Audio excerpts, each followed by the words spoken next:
So much for coming to the third talk in our Women in Business series. Today we are covering starting and enhancing your digital nomad career. We have some incredible women here with us today, and I'm so honored to have all three of you up here. Beautiful, beautiful women. Okay, so I'll just go down the list. We have Tracy Stanley. She's the co-founder of C-Store Media, an advertising agency specializing in Facebook and Instagram ads for e-commerce brands. Over the past decade, Tracy has worked in all facets of digital marketing at several agencies, including working in Google AdWords, paid social, organic social, SEO, and even some printed podcast advertising. After a couple of years of diving fully into paid social, Tracy decided that it was time to be her own boss and start C-Store Media. Welcome. And Jenny of Salt and Soul is a personal trainer from Canada. She's passionate about empowering females through body movement. She's successfully developed an online fitness career without paying for any marketing. So we have a lot of contracts. None. And then we have Mary, and she is an internationally celebrated yoga and meditation teacher, healer, tarot reader, and mermaid. So thank you again for coming, and that's just a really quick overview, but if you three would share sort of in succession a little bit about your journey and how you got to where you are and what the projects that you're currently working on. Started where? So, as my description said, I've worked in every facet of digital marketing over the past decade, and I think it was really important for me because it's such a wide world, and when I was in college, that side was just kind of becoming a thing, like social media just kind of came out, so it wasn't anything we really learned. So when I graduated, I just kind of like immersed myself in all the different sides of it, and over time figured out this is where my skill set is, this is where I'm passionate about. I kind of picked paid social because it's a nice mix of like creativity but like data driven, and you don't really think of those words going together, but it's perfect for that world. So yeah, I've been in the paid social arena for a couple years now and started my own business about 1.5 years ago, and still kind of feel like I don't know what I'm doing, but I also, it's working out for me so far, so. So I actually run a business called Ultimate Females, and it's just years of I've been a personal trainer in Canada for about 10 years, and I was in gyms, doing the back-to-back hours, and I was like, I love what I do, but there's gotta be a better way. There's gotta be a way to maximize my income by doing what I love and still like only exuding so much energy, not burning out. So fast forward to today, I have an online training system just for females, and like I've been training females for 10 years. I know what we want. I know what we want to sculpt. I have Jenny moves, I like to call them, and they're all combos, and I love my ladies and my ladies love me, and I feel empowered doing what I do. Yeah, I love what I do. Hello, I'm Mary. Honestly, right now I'm not on a sabbatical, but I've just been giving myself the permission to spend more time on my own healing after spending many, many years serving and giving to the Venice Beach community. I have an ocean conservation nonprofit organization that's been up and running for 7 years. I've taken a little step back since I've moved here because I've been pouring into myself more lately.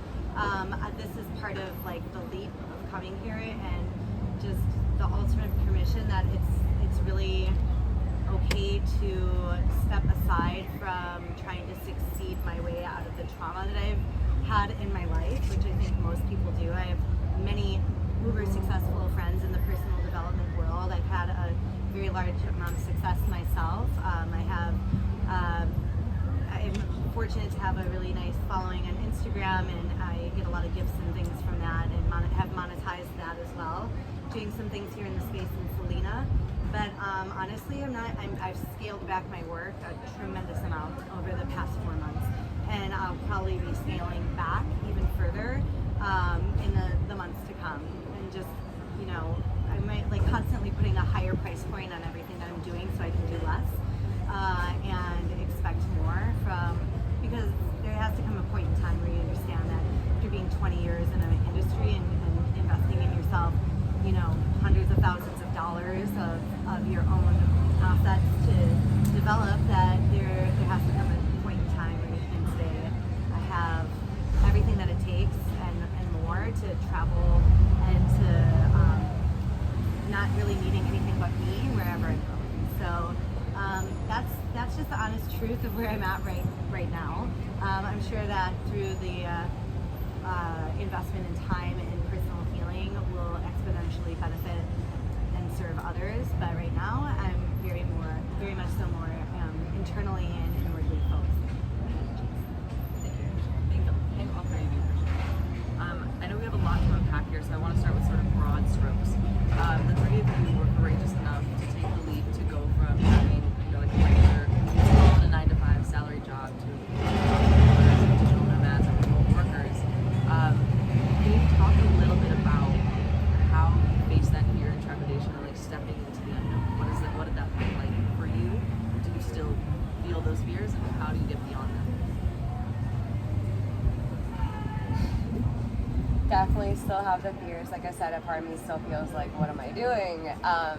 And when I initially signed up to do this, and I was talking to a friend, I'm like, I think I've only been a digital nomad for like a month now. I've only been here for a month. She's like, Tracy, you spent like months road tripping, like Pacific Northwest, working in a van. I'm like, oh yeah, I did. And I think it's just and we discussed this a little bit the other day, especially as women, I think it's so natural for us to second guess like our abilities sometimes. We don't want to think that we do that, but like there is that little voice that's always kind of doing that. So for me, I think once you jump in, you realize it's like not that scary. But that's the thing, it's just like that initial getting started, that initial just do it. Just, you know, everyone talks, especially like when COVID hit, everyone talked like, oh, everyone's remote now, we can work from anywhere. But I had a million friends that said that, and only like one or two did that, including myself. But that's all it takes is just kind of buy the ticket, do the thing, just jump in. Which I think we've all done. We've all bought the ticket. We're all here. Do you want, is it cool headphones? Yeah. So I full on did that. I mean, I was working 12-hour days, doing what I love, but it was so exhausting. And you're giving and you're giving and you're giving, and you're happy with the amount of money you're making, happy with the amount of people you're helping, but I was like, there has to be a better way. And COVID just really helped me push to go online. And exactly what you said, like just do it. And we were saying yesterday, like start messy and clean up as you go. Mm-hmm. You will not start like with that perfect website and that perfect Instagram and that perfect, just start and then just clean up as you go, learn as you go. And eventually will become, you know, your baby, and it was never going to be perfect. It's always a work in progress. And I also think that is super important, being authentic no matter what, if you're on digital or you're physically here, right? Like who you're meeting right now is exactly who you see on my Instagram, is exactly who you see on my website and my everything, right? So I would just say, like, be super authentic to every avenue that you're showing yourself or your brand. Be super authentic and do what you want. Listen to your intuition, not what your friends think you should do, not what your parents think. What do you want? How do you want to drive your brand and your business? And and absolutely. I made the leap about 9 years ago into my entrepreneurial journey. It's been a fucked up, messy, horrible crying, dragged through the dirt, and popping up again about 1 million times. It's not for the faint of heart. It takes a lot of grit and determination and faith and trust in yourself and the universe, for sure. Not a cute process. It's not. And some people are unicorns, and God bless them. But that's a bullshit story that most people are trying to sell you to buy their product. It's not true. You have to. You're becoming something along the way. That's the point. We all think you're never going to be satisfied, because once you get to a certain point, you're still going to want to get there, and then there's no end to it. So you're becoming something, and I think that I'll just speak to the suffering of it, and that, just to the shadow of it, is that, I had this idea of what I wanted to be as a yoga teacher, what my vision was, but the universe had something different. And every time that I tried to pull myself, I never wanted to was thinking about working with kids. I've taught thousands of kids yoga and meditation. I didn't train in it, nothing. They kept coming. I was going to be traveling all the world, doing these retreats, and that was my ideal, and that's not what happened. And the nonprofit, that came through me being a surfer. I wasn't planning on that. I'm from Chicago. I wasn't learning about any of this stuff, you know. And I think the more, yes, while you have a vision and you want to get your, you know, follow through on your vision and your dreams, there's also needs to be a lot of space for what you're actually supposed to be, not just what you think, because so much of what you think you want is you comparing yourself with somebody else. And so much of it is you seeing, maybe you're like, oh God, this girl has an ideal. No, you don't. This is my journey. Your journey is going to look so different, and maybe they'll parallel at some point, and some of these things will intersect, and you'll experience some of the same things. You suffer the most when you are not on your unique individual path and your core of what you're supposed to be and who you're supposed to be. And the comparison is the absolute worst, and that is your ultimate road to suffering. So the more you can just rest into and allow your own unique expression to shine through is the easiest road. Trust. Yes. And at the end of the day, like, the universe does have your back. Like, if you're in alignment, you know, when you're same with what I was just kind of saying, like, you have to be in alignment with all the avenues, your social media presence and your current presence, because the universe will only support you so much. And if you start going against it, you're just ending up for disaster. Also, never go at anything for greed. I've had a lot of friends that have asked me about, like, I should do this, right, because it's going to make me a lot of money. I'm like, I don't think that's a good idea. It's not. It's going to come around and bite you in the butt. Like, just do the project that's more aligned with you. Yes, it's 50% less, but just do the project more in line with you, and more things are going to follow up after that. Yeah. It goes back to what you were saying about authenticity in every aspect of it all. You know, how you're presenting it, how you're going about it. Just screw what society like thinks your path should be. Screw that, you know, influence that you've been following forever thinks the path should be. Just follow like your own intuition, and you know, it's something we're all working on at the moment. Yeah. And help will just fall on your lap. And also to counter that, if it's going to make you a lot of money and you need the money to build your dream, you don't have to struggle the entire way. I went full in, and I lived like super scarcity lifestyle, and that doesn't bring more abundance. So if you need to keep that money coming, keep the money coming. Don't cut off your source of income until you're fully prepared. You can.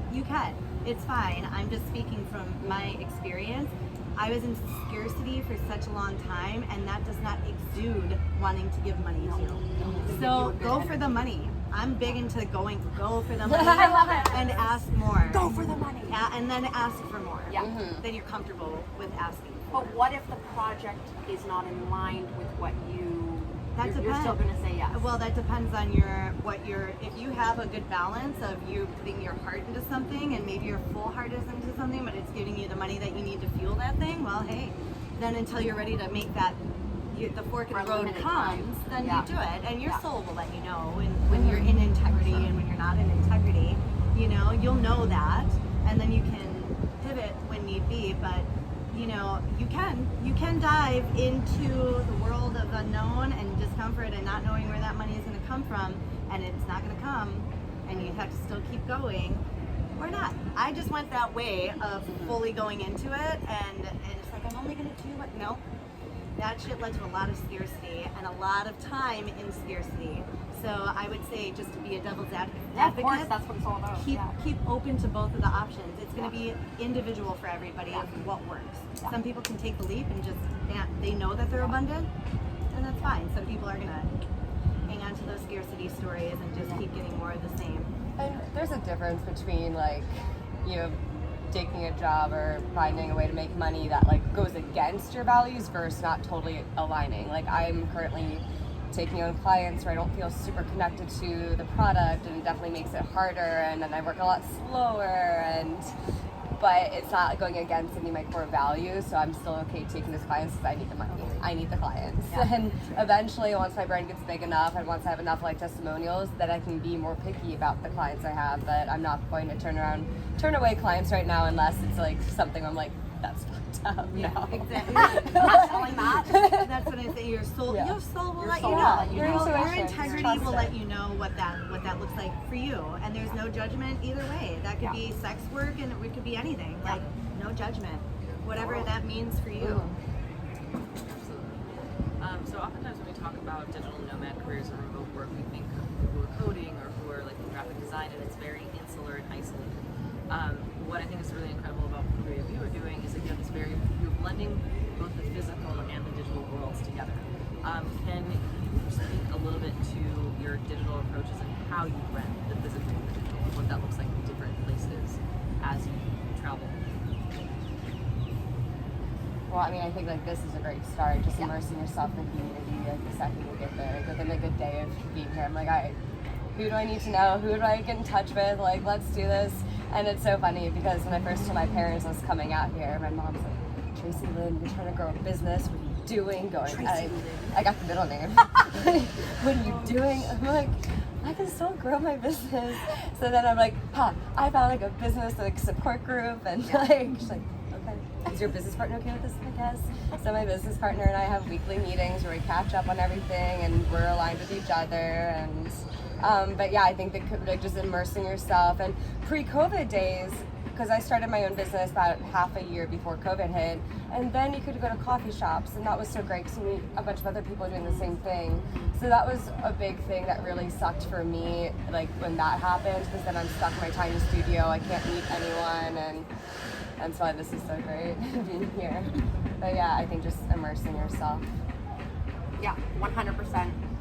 And then also, I find like the more with my business, because my business is niche to females, right? So when I find my ideal client, right, I become friends with her. I'm obviously gonna like her regardless, but it's a great way to learn, what does your ideal client want?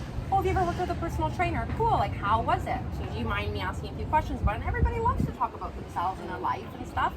And I use that as market research, and I never, ever, ever think I know more than someone else. Never. And I think that's worked to my advantage because I'm always open to accepting what anybody wants to offer me for knowledge or advice. Bring it on.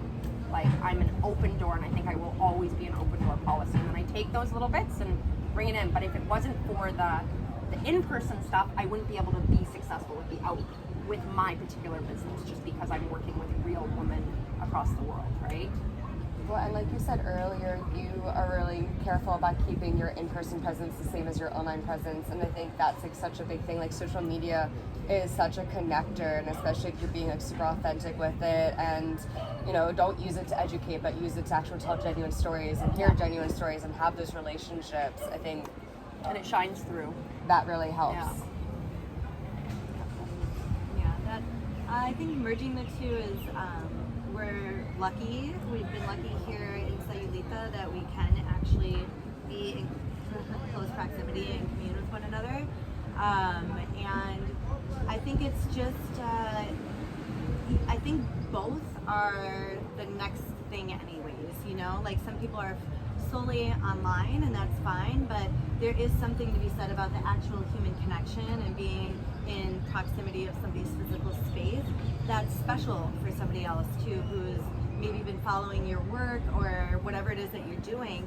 To be able to be more in your presence is something different. Like, that's something they've been waiting for, and sometimes we forget that when we are online, we're just kind of an idea to somebody and a concept, and then physically when they meet you, it's like your energy is, while you're authentic and doing your thing, there's something special about that too. I think the integration of the two are where it's at, because people do still need the human connection, the seeing each other and looking into each other's eyes, knowing that we're present and here for each other.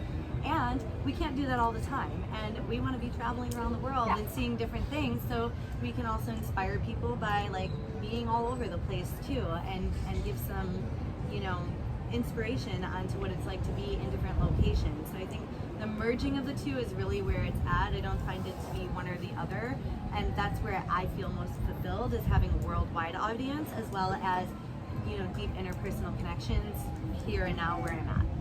I would love to dive a little bit deeper into that for all three of you.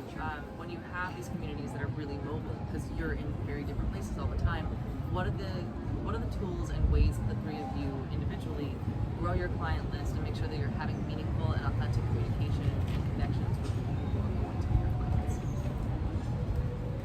So ever since I started being totally remote, all my meetings used to be phone calls for the most part, and now they're all video chats because it just makes it feel so much more personal.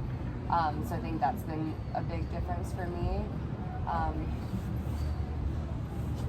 gonna think on this one. Yeah, how do you grow your client list? I think I used to be like the yes girl.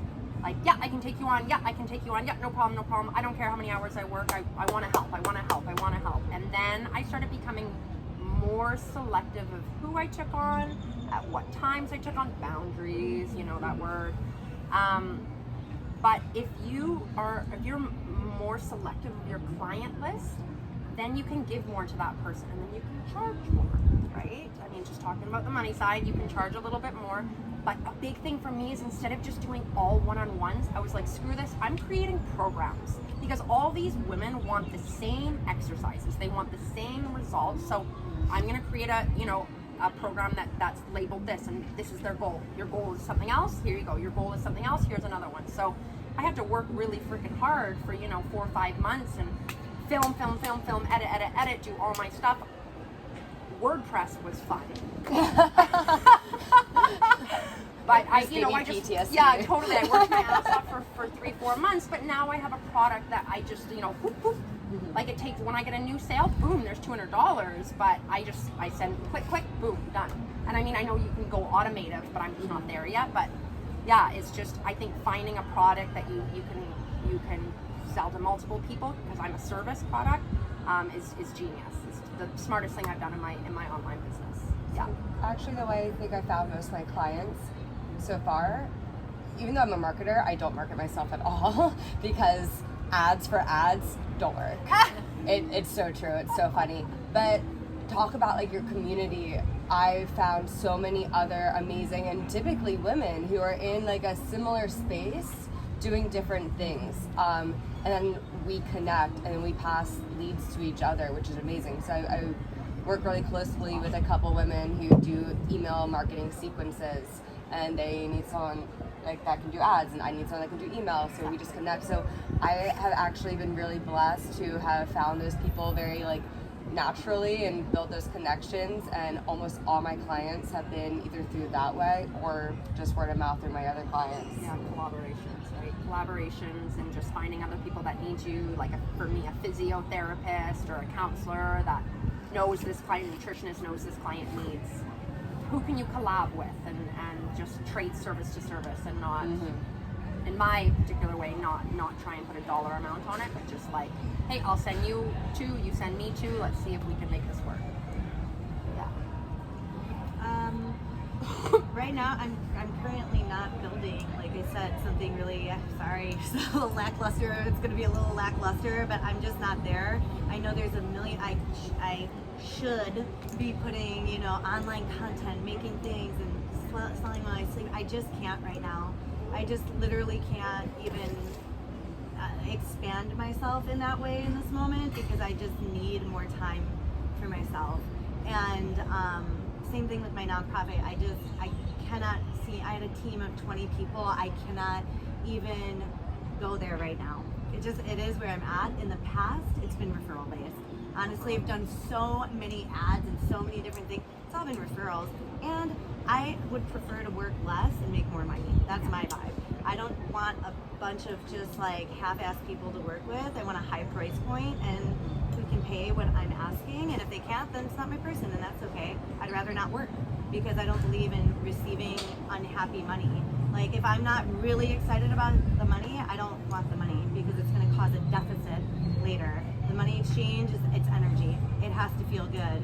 I'm not going to just do something to get the money. I don't, that's not really my vibe, and I'd rather have price myself out of a city or town or whatever and be like, fine, if nobody can afford to pay it, then they can't. Then it's not the right place for me. And you're digital, you can go somewhere else, or you're nomadic, you can just go somewhere else. And that's more of where my mindset is at. But again, I can't speak to building up something because I'm just not in the space of creating that right now in my life. But you have an amazing presence. I've already looked on your Instagram. You have a lot of content. I do. It's amazing. I've built it, and I like making. I enjoy it. I like making videos. I like showing people what my life is like, and I'm very vulnerable and very authentic. about what it is, and I don't I don't pretend like I have all the answers either. I have a messy, dirty, uncomfortable life just like everybody else, and it sucks sometimes, and sometimes I just can't, and I do things when I feel inspired. I've come to a point in life too of understanding that like pushing because I think I need to do something is not the energy I want to put into my work. It should be coming from inspiration, not that scarcity. I have to do this because I have to do that. That's where burnout comes from, because you have to keep doing stuff. Is it to really serve? If I'm here to serve, and that is the main intention of my work, is to be in service. If I'm trying to get something from you guys, how many likes, how many comments, how much can I get, how much am I actually serving? What am I trying to fill inside of myself that I can't, from you, that I can't fill up in myself? That's what I'm getting crystal clear on that right now. That's why I'm taking this time, because I've tried to succeed my way out of my trauma and to make myself be okay by being successful. I am no longer available for that. I just cannot do this anymore. And if we're talking about being authentic, that is the most authentic thing I can say. I can't create from scarcity and feeling like I need to be something. I just want to be a little bit more, and that's where I'm at. And again, I'll create more, like I'm a creative being, as you all are, and it comes. But I think listening to the ebbs and flows of life, and what you're really like, taking some time in the stillness to hear what you're really supposed to do is more valuable than you just creating a lot of content and just get like, this is not, people feel it too, they feel it. And I create from a place where I feel creative and inspired. And if I feel like I'm doing it out of scarcity, I go surf. Can I say one more thing? Of course. Just to have, I found having multiple offerings for different types of clients. Like, yes, maybe you have a niche. I'm going to speak for myself. I have a niche of females, but I have females who can't afford online training $100 an hour, Or so then I'm like, oh, well, just so I have option 1, option 2 as well, so that they're not going to go to the next online trainer that maybe might charge $65 an hour. They're still going to stick with me, but at least I have different offerings to send them. And then, if they still go somewhere else, that's fine, but at least I tried to retain them. I got the connection, the person reached out to me, fantastic, thank you, universe. Here's all my offerings. If not, good luck. What I have started doing, because I work with a lot of smaller companies, and it's scary to tell them, like, this is my management fee plus all the money you need to put into the actual ad spend itself. And it's scary until you see the return, because once the ads run and you see, okay, we're spending X amount, but we're making X amount on it, it's easier to for them to dive in. So what I started doing with a lot of potential clients when I'm on those calls is sometimes, if I can tell they're scared of it, I'll offer 50% off my fee just for the first month, because then you get them through the door, then they start working, they realize, oh, this does work, and then you can go up to your normal price point from there. So that way you're not scaring them off, and but you're also not doing a disservice. It's not like you're going to offer that price forever. It's just 1 month, let me prove to you it works, get them in the door, and then they stay. I have a question on that. Okay, so say I give someone 4 personal training sessions at 50% off, are they ever going to pay full price again? Do you know what I mean? It's like you've given them... I wouldn't do 4 sessions, I would do 1. Right.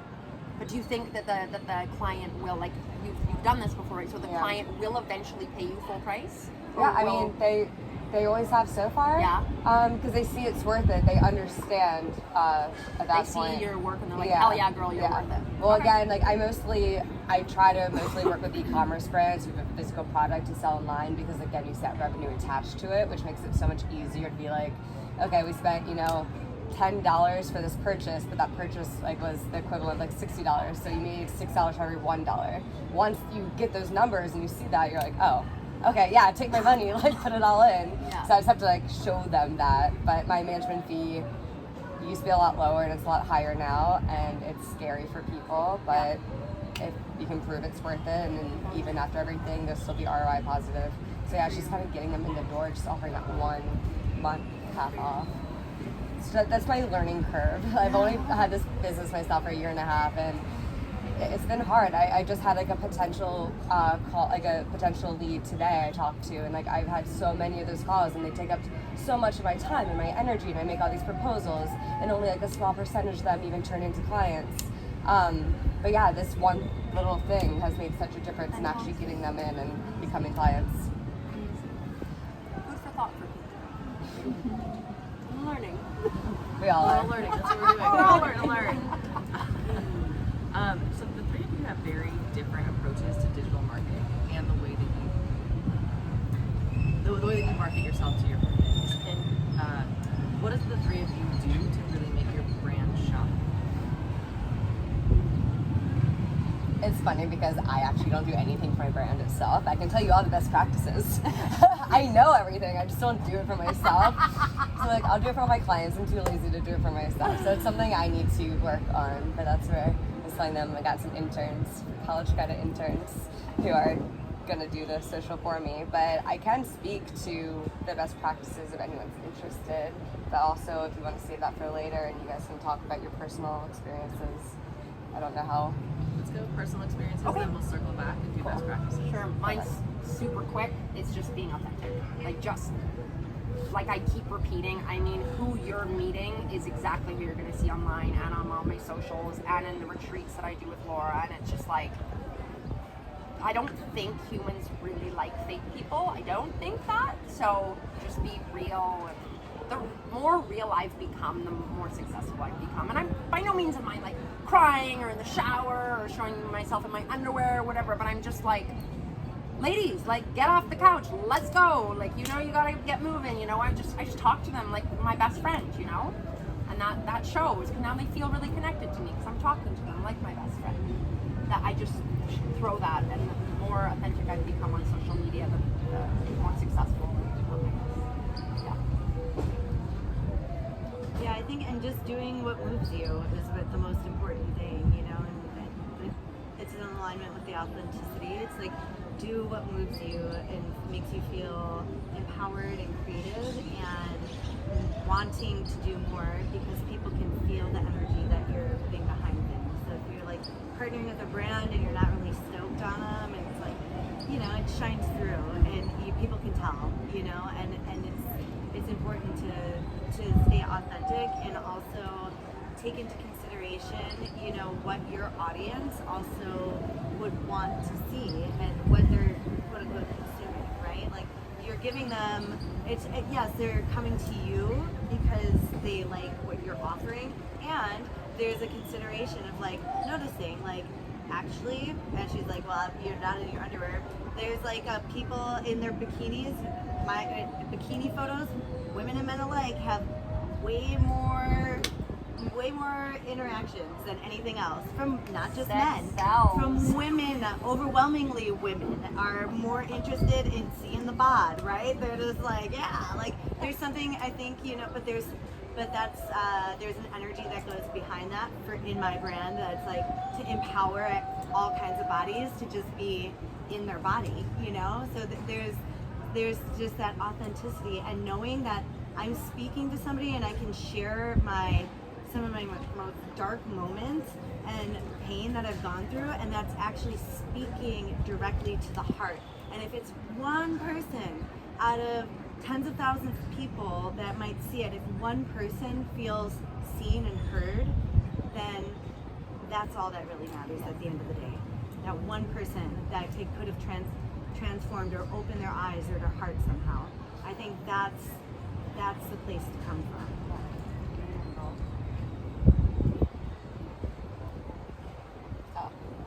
So, doing the best part. Yeah, let's do best practices. Sure. Yeah. So. This is being recorded, right? Go. Tell us the This is secret. marker point. We can all go back and record it. Get the marketing guru. So I would say like the 3 pillars with using Instagram would be like creativity, consistency, and clarity. And you definitely like authenticity really does go with everything. Like no one wants to follow you to be educated. Ads, yeah, I like to educate people with ads, but if you're doing like your personal Instagram or the brand's Instagram, no. You want to keep it real, talk about genuine stories. User-generated content is king. It is everything, because again, it goes back to that authenticity. And then I think it's good to kind of have like a couple of themes and breakdowns, and within that, it's good to have like a content calendar where you kind of plan out like, I'm going to post a couple of days a week like on these days, and this one's going to be like this theme, that one's going to be that theme, that one's going to be that theme, and just kind of have those broken out for you. Like for you, you do exercise, you do meal prep, you have a couple of different things. Yeah. So I would have all those kind of like broken out. And then everyone knows, until I feel like I'm just going to ramble, so please ask me questions as I'm going or afterwards. But hashtags are so important. It's insane the difference in your reach. Like, absolutely insane the difference in your reach with hashtags. That said, you cannot copy paste the same hashtags on every post. You will get shadow banned. So what I like to do is, because you have those themes broken out, have a group of hashtags ready to go for each of those themes. So when you post about your workouts, this group of hashtags. When you post about your meal prep, this group of hashtags, and just kind of have those ready to go. But what if all the meal ones have the same hashtags? Should I change those up a little? A little bit. Okay. So maybe have like, I would maybe do best practices, have 3 variations for each of the themes. Cool. And that How should many hashtags? The max is what, 21? I think, I think 20. I think it's fair to do the max. Definitely don't go over 20. And I think it looks cleaner to, like, as soon as you make the post, to do the hashtags as in the the first comments? Yeah. Oh, in serio? Okay. Oh. But I don't think really make a difference in the algorithm. It does mess up the algorithm if you change your caption. So if you do put the hashtags in the caption and then go to change it, that does mess it up. So if you do put in the caption, make sure that's your final. That's what you want. Yeah. And then in terms of how things get ranked in the algorithm, if you were to save it, if you were to bookmark it, that has the highest power. So if we're like girl supporting girl and I'm gonna go through your page, I wanna bookmark every thing to help you out with your algorithm. So go saved, and then the next thing would be shares. The more shares you get, the higher Instagram will rank your post. So it goes saves, shares, comments, likes. Likes don't matter. They don't matter. Followers. Even followers. I think nowadays, because everyone is so aware of like all the like the bots and the tricks and stuff, I feel like even just your average Joe on the street would be like, yeah, I don't care about a brand's like following, like, or anyone's following. Like, I feel like even that doesn't even matter anymore. Okay. Yeah, I think brands are more too like looking for more micro influencers, because when you have a broad stroke of like, if you're like a hot chick and you've got like 150,000 followers, like 90% of those dudes are like dudes from like all over that are just looking at you in a bikini. You're not a targeted market. You're just some dude, you know? Like, so if you're a micro influencer and you're like focusing on wellness and beauty and travel and things of that nature, and you want to set up brand alliances to have some experiences and, you know, travel around for free, it's like, hey, I might not have that number, but all of my people are into luxury travel. They're all watching these stories, and these are the experience I've had with other brands that I've worked with. Like, using those highlights are really good. Like, for highlights are everything. For reflecting, really? It's like you can say, hey, you can see my work from over here. Like, I've partnered with Selina, and I've had a lot of success with getting bookings here. So it's not like I'm just telling you I have X amount of people and this is what I do. You can actually see it. Oh, like, this is how she captures the experience, because people want to see like not like fully the polished ad. People are looking for your like a real life experience, you know, of like, wow, this is what your creative eyes saw, and like the little nuances in a space that you notice. That's what people want to see, because they can go to the page and see the polished ad of the brand. You know, when they're looking at you, they're like, oh, they're seeing like another aspect. It's like a little window into your world that people are curious about, and that is more, again, authentic to, you know, and making people want to go, because that's why like Yelp reviews work so well, right? Because we want to know like what actually happened. We saw the shiny picture, but like what was it actually like? And that's what we as influencers have the opportunity to make a business shine in that way, and that's an asset for them. And it's important to be able to speak to that too when you're communicating, like, hey, this is what I'm offering. I'm not asking you for something, I'm offering something for your business. I'm offering value into what you guys are doing, and you can put a big old wide net and a wide reach on a ad campaign, or you could just have me come stay there for free and not pay anything and get a very targeted market. Smart. It's just the way that marketing is really going at the end of the day. It's funny because even with ads, I used to work at an agency where we did like the whole like production, like we make all these like really like extensive videos, and they just don't perform well at all the ads. The best ads are when it really looks like a homemade video on iPhone or something, because it goes back to authenticity. Yeah, the more like natural it looks, the better it performs, because it just feels more real and people can trust it. Something that I got told by a well-respected entrepreneur I found is a man, and he said, take your ideal client, who do you want, and then work backwards. Right? So it's like, who do you want to come to your retreats? Who do you want to be training? And then work backwards. What do they want? What do you think you need to give them? Like, say, you know, find your niche, find that ideal client, and then work backwards. That makes sense? Maybe? Maybe not? Yeah. Technical term, reverse engineer it. Reverse engineering?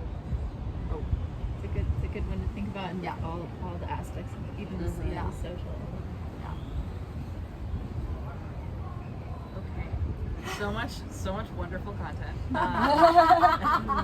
We've about I've literally just like reached out to girls and being like, you look super fit. Like, just so you know, I'm here if you're ever looking for a new workout partner, workout plan, workout something like. I've like literally just like. So yeah, it's a two-way street. Like, if I start interacting with someone more in their stories and they start interacting with mine more in my stories, two-way street for sure. Yeah, but I've just like full on like private message